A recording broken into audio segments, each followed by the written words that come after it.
Right up next is an important, short and nonetheless very important case on none other than the Long Island Gilgo Beach serial killer of New York. And this is a very important case, I'm particularly proud of as well, so be sure to keep spreading the word. Get this out there to the general public and so on. A lot more people need to know about this. Thank you. This is a long-term case. It's been going on for, 10 years. So I thank you again. Right here, JTC channel. Thank you. April 13th, 2022. After tracing a different suspect, authorities have released video evidence related to a series of slaughters in Long Island, New York. Their investigation began in 2010 when police received a call from a victim saying someone was trying to kill her. Over the course of the investigation, authorities have discovered 10 sets of human remains in the area. The new footage revealed during the press conference shows one of the victims, Megan Waterman, exiting a Holiday Inn. The video shows several different angles from security cameras and forensic imagery that takes place at the lobby of the Holiday Inn Express of Hoppage, New York, which were recorded on June 4th and June 6th of 2010, respectively. Megan Waterman was wearing a yellow sweater and is shown arriving and leaving the hotel, stated Rodney Harrison, Suffolk County Police Commissioner.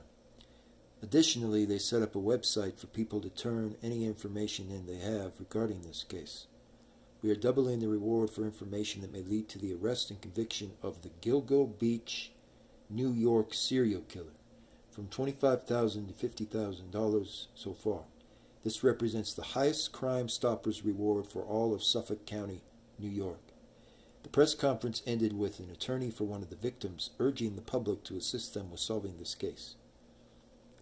So, and what is quite spooky about this, we'll get into that a little bit more. He and his accomplice were known to use Facebook, they used Tinder, they used Match.com, they used all the little mainstream dating apps.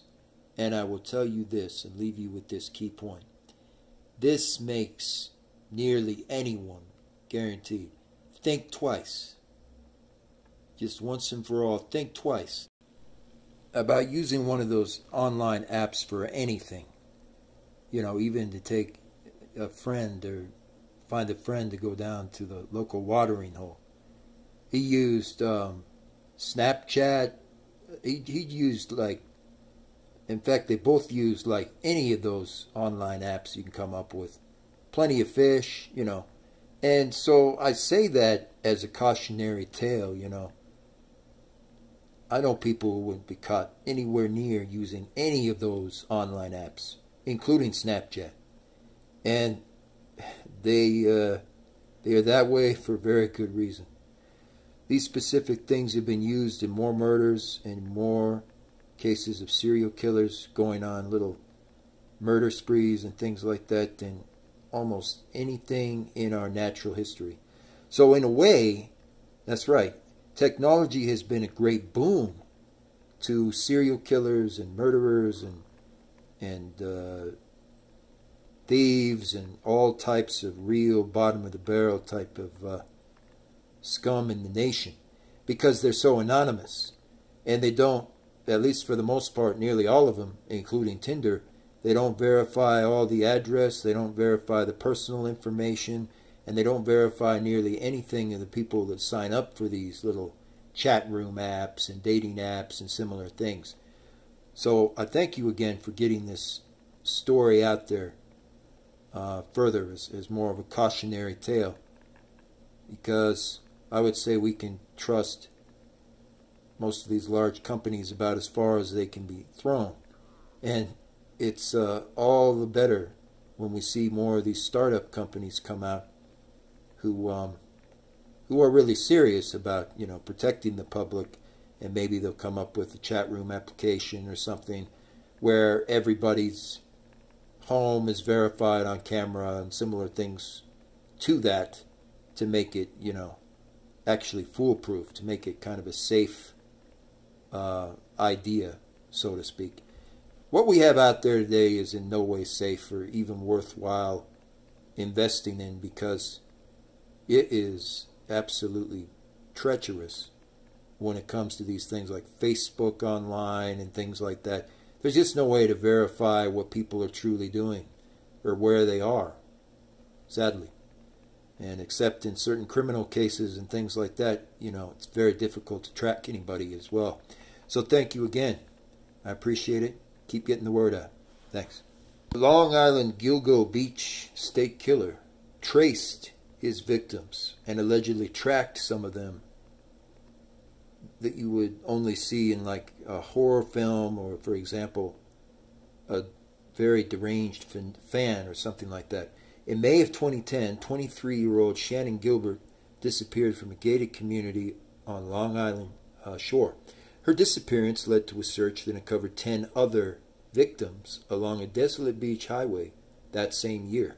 Some of the cases were linked to other sets of human remains previously found around Long Island at the time, and several are also connected to these cold cases.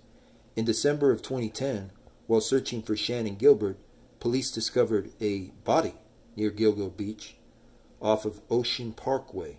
This victim will be identified as 24-year-old Melissa Barthelomy. The bodies of 3 more victims were found nearby: Lynn Costello, Megan Waterman, and Maureen Brainard Barnes, and they were all known as the Gilgo Beach Four. 3 months after this, in March of 2011, the partial remains of 20-year-old Jessica Taylor were found directly inside Gilgo Beach, right at the foot of the driveway. And part of Taylor's body had been discovered 8 years earlier in Manorville, New York. Days later, 3 more sets of human remains were discovered alongside Ocean Parkway. The first was 24-year-old Valerie Mack, whose remains were found in Manorville. An unidentified toddler was then found near Mack, in addition, who was also killed. 2 miles west, police discovered the skeletal remains of an unidentified Asian man, believed to be 22 years old at the time. A week later, in April of 2011, 2 more sets of remains were found along Ocean Parkway at night. The first was a woman and a victim who was believed to be the mother of the toddler found the week prior. Part of her body had been previously discovered in Hempstead Lake State Park. The second was the skull of a woman who was linked to remains found on Fire Island. The case is unsolved. While police and FBI search for the killers, the victims' family members want to make sure their loved ones are not forgotten. Visit the case website. Thank you again for making certain that this truly gets the attention that it deserves today. There's more than 12 people, some of them male, some of them female, some of them in between, who have all been murdered by the Long Island Gilgo Beach Killer. So a very tragic story, but ultimately this is very, very important. And I'd like it if a lot more people started learning about these cases. There's a lot to take away from this. Thank you again. This is officially the case of the Long Island Gilgo Beach serial killer. It'll be fairly short, but I've been meaning to explore this, and it will be explored a bit here for sure. These are the faces of several of the victims who were directly affected as a result of history's most infamous serial killer in New York. He's known as the Long Island Gilgo Beach serial killer, and he targeted his victims using online applications, all types of wanted ads, Snapchat, everything you can pretty much come up with. He targeted them with. He also had a female accomplice, which I'll mention briefly during the actual presentation. 24-year-old Melissa Barthelomy had her cosmetology license and moved to the Bronx, New York, with the dream of opening her own salon. She was seen July 2009 and then disappeared when her remains were found December of 2010. North Carolina native Lynn Costello, on the other hand, was a second victim who was found along Ocean Parkway. She is remembered by her childhood pastor as a generous spirit who loved Christmas and the holidays. Costello was found in December 2010 in a shallow grave, essentially. Maureen Brainard Barnes was a single mother of two and was seen in 2007 before meeting another client. 3 years later, her remains were found steps away from Barthelomy's off of Ocean Parkway. Megan Waterman's remains were found on December 13th of 2010. The single mother from Maine stood at 5'5" inches, and she is the tallest of the Gilgo 4 victims. Shannon Gilbert, on the other hand, disappeared much later, on May 1st of 2010, after visiting the home of a client. Although her case sparked an initial investigation that led to the discovery of all 4 bodies, Gilbert's remains were not found until December of 2011. And these were all related to the same Long Island Gilgo State killer. The partial remains of 20-year-old Jessica Taylor were found in March of 2011 during a search for Shannon Gilbert, and the parts were found all over the area of Manorville. Known as Jane Doe number 6 until 2020, authorities used DNA testing to identify 24-year-old Valerie Mack, yet another victim of the Long Island Gilgo Beach Killer of New York. This is the map that the killer would use to track different victims. And he allegedly has tracked at least 5 different additional victims aside from these, all the way across New York into New Jersey, literally. And here's another one. The remains of the unidentified Asian man were found in April of 2011.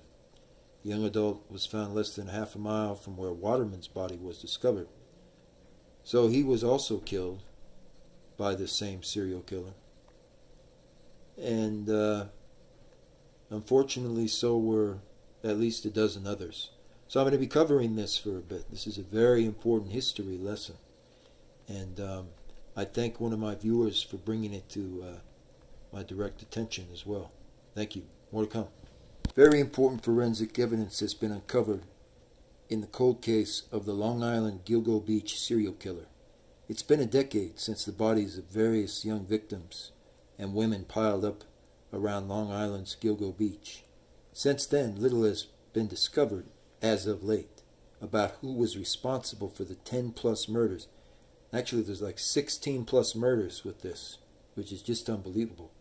And the way that they use Snapchat, the way that they use Facebook, it's just, it gives you very great pause. In some cases, the killer taunted the victim's family and friends, but remained elusive. Recently, photographs, however, were released of a black leather belt found at one of the dump locations. Police state this item likely belonged to the murderer. The belt is imprinted with the letters WH and HM, which are likely the suspect's initials. There have been books, movies, and now documentaries made about this cold case. On March 9th, Discovery Plus begins streaming a 2-hour special, Unraveled, the Long Island Serial Killer, exploring why it remains unsolved. The hosts, investigative journalists Alexis Linkletter and Billy Jensen, as well as a few others, are Long Island natives, and they shed light on the community as well as the alleged corruption across this county. Linkletter and Jensen also interview witnesses who have never spoken out publicly. The investigation into the Gilgo Beach, New York State murders were dubbed the Long Island Serial Killer when it first began making its rounds, have since unearthed many more sets of human remains.